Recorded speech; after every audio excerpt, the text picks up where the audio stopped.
job over Kenny Pickett and rookies Dillon Gabriel and Shedeur Sanders, who have all dealt with injuries in camp. Coach Kevin Stefanski addressed this news today. Yeah, he earned it, and I understand with the injuries how that may look. That's really not the case here. Joe performed really well. What he's able to bring to the football team, he's earned that role. I do think the guys believe in Joe, but I want to give credit to that entire group. I think those guys are working very, very hard. We have a standard for that position, regardless of who's in there. Practice, games, how we operate, what we believe in. We have a very, very high standard. Our Browns reporter Daniel Oyefusi joins us from Browns camp in Berea, Ohio. And Daniel, what does naming a QB1 end up being Joe Flacco do for this QB room at large?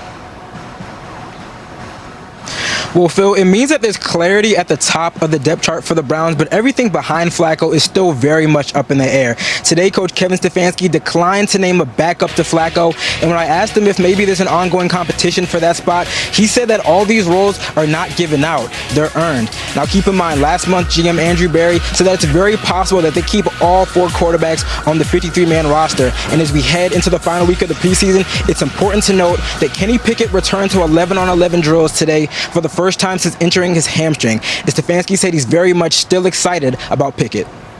And Daniel, this is a team that when Flacco was starter 2 years ago, they went 4-1 in those games, ultimately going 11-6, and 11 wins ties the franchise high going all the way back to 1986. Daniel, thank you so much.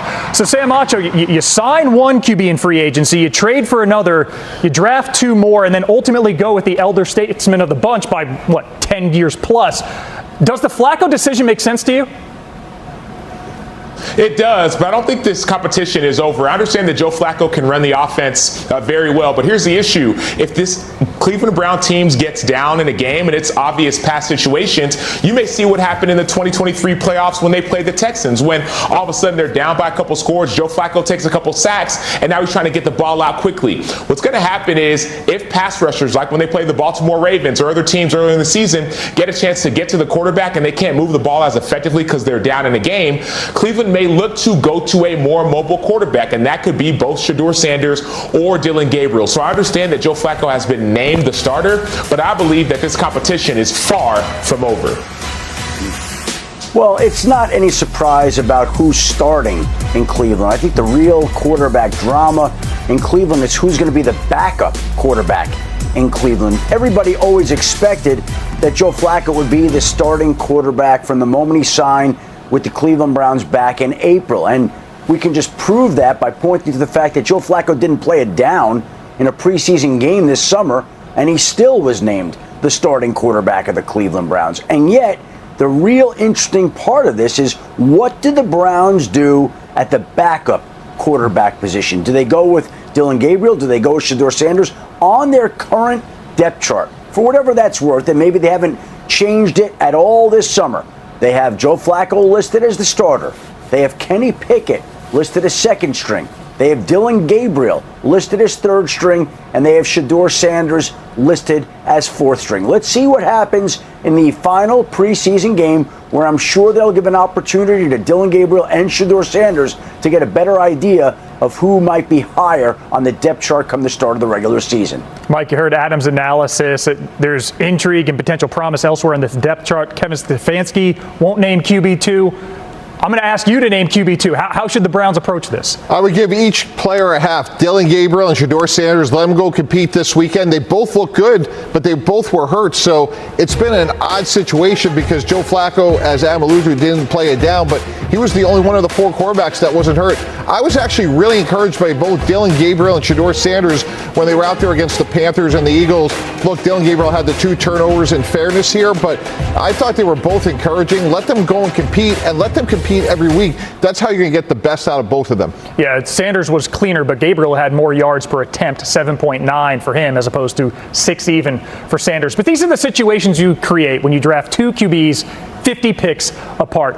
Hey, we're our number 1 topic, the home of the number 1 overall pick. Things got Nashville hot, according to our Teron Davenport. Quote, Jeffrey Simmons and Cam Ward got into it. Ward hit Ridley for a touchdown. Ward was going to, Calvin Ridley walked by Simmons, who put his hands on him, and it caused a scuffle. Simmons was running hot from the previous play. Sam Acho, longtime linebacker, any issue with this kind of energy at practice, especially with a number 1 overall pick at QB? I love it. I love this kind of energy. Why? Because Jeffrey Simmons doesn't want to go 3-14 anymore. He understands that if he wants to win, this is a quarterback-driven league. And so if you're the quarterback, the number 1 overall pick, you want to be the dog. You got to beat the dog. You want to be the best. You got to beat the best. You want to be the leader of your team. Jeffrey Simmons is one of those leaders. So I think this is a situation where mutual respect can be gained and garnered for both individuals. I don't see Cam Ward as an individual to back down. So I love the fact that he's stepping up to one of the leaders of the Titans. Yeah, and maybe, ignorance is bliss with the franchise. They've never drafted a quarterback first overall, so you let him play and see if that energy can translate to the field. There's a former number 1 pick under center in Tampa, but some forced changes around that offense, around Baker Mayfield. It was announced today, second-year wide receiver Jalen McMillan will go to IR with a neck injury, missing a minimum of 4 games for an offense already down a wide receiver, Chris Godwin, and left tackle Tristan Wirfs. They also have a new OC, Liam Cohen, taking the Jags head coaching job, and they just used a first-round pick on receiver Emeka Egbuka, number 19 overall, who's now in line to get even more reps with McMillan and Chris Godwin out. Mike T, you've done some roster gymnastics before in your day as a longtime GM. What is your level of concern with these injuries and that this offense will now take a step back this season? Minimal, because we're not focusing on what they added. First of all, in the great history of Ohio State, their all-time leading receiver is none other than Emeka Egbuka. What a great draft choice by Jason Licht, the general manager of the Buccaneers. Draft a position of strength, so when you have a couple injuries, you can withstand it. To go out there on opening day with him, Cade Otton, and pending Hall of Famer Mike Evans is really the envy of most teams. Baker Mayfield had a great year last year, 41 touchdown passes. They'll be fine. I work with Josh Grzard, their new offensive coordinator, bright young coach.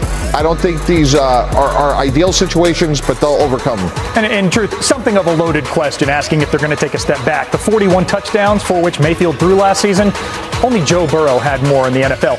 In Dallas, no update to the soap opera when it comes to a long-term extension for Micah Parsons, but Joe Buck and Troy Aikman addressed that during last night's Monday Night Football telecast. The other side is, if you're Jerry Jones and the Dallas Cowboys, how do you try to win or be great without Micah Parsons? Well, you can't be. That's his leverage. His leverage is they can't win without him. Certainly worth every penny that he's ultimately going to get paid. The longer it goes, the more money he's going to make. So I wouldn't stress too much if I was him, but that essentially is the only leverage. Now, what are the Cowboys going to do? You think I know the answer to that? I don't think anybody knows what Jerry's ever going to do. Adam Schefter, this morning on Sportsmanlike Radio, you used the term divorce when talking about Micah Parsons and Jerry Jones and Dallas. Eyebrows were raised, blood pressure was raised. What did you mean by that?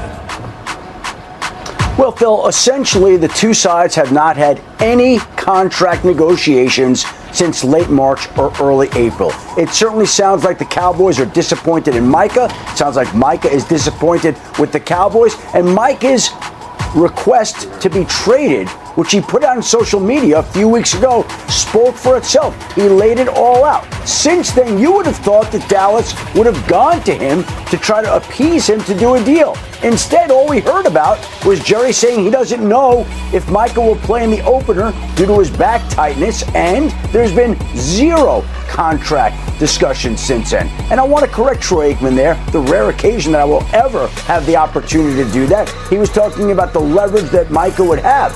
The leverage that Micah has is withholding his services, is saying that his back is tight all year long and not playing in the opener and not playing beyond that. And then after this year, then they would be in a situation where the Cowboys aren't going to let Micah walk. They would use the franchise tag on him. And if it continues to be the way it has been this summer and this offseason, you would think the two sides would look to divorce at that point in time. Now, there's time that the two sides can still salvage it before the regular season begins 2 weeks from Thursday night. But up until now, there has been zero indication that that will happen. If they change their minds, sure, they can get something done. But it certainly doesn't feel that way, and it certainly feels a lot different than the way it did with Dak Prescott and CeeDee Lamb when they got their deals done at a similar time last year.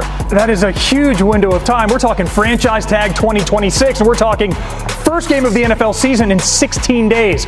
Longtime GM Mike Tannenbaum, what do you make of the state of the marital union in North Texas? Well, look, it's bumpy right now, but we have 36 years of data, which is Jerry Jones. I have Herschel Walker doesn't like to move on from stars. So I think, listen, Adam knows what's going on better than anybody, but to me, the most likely outcome is nothing happens, meaning no extension, no trade, and then we just have to wait and see what Micah Parsons does, meaning does he pull a Jalen Ramsey and hold in, which is what happened in Jacksonville where he eventually forces a trade.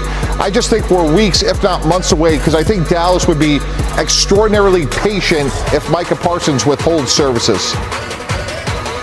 Well, Mike, who is Micah Parsons' agent? David Mulugeta. Who is Jalen Ramsey's agent? David Mulugeta. Yeah, same agent. That's interesting how that happens. And again, there is a lot of time for this to play out. But the way it's tracking, I think it's safe to say that it doesn't look like these two sides are going to be reaching agreement on a deal anytime soon, if at all. And right now, yes, things can change, but there's been zero dialogue, not some, zero. And that tells you that Dallas right now, again, is not moving in that direction. Mike is not happy. We heard his trade request. And I think that these two sides will be dealing with it all season before the franchise tag and a potential trade come into play next year. That's if they even get to that point.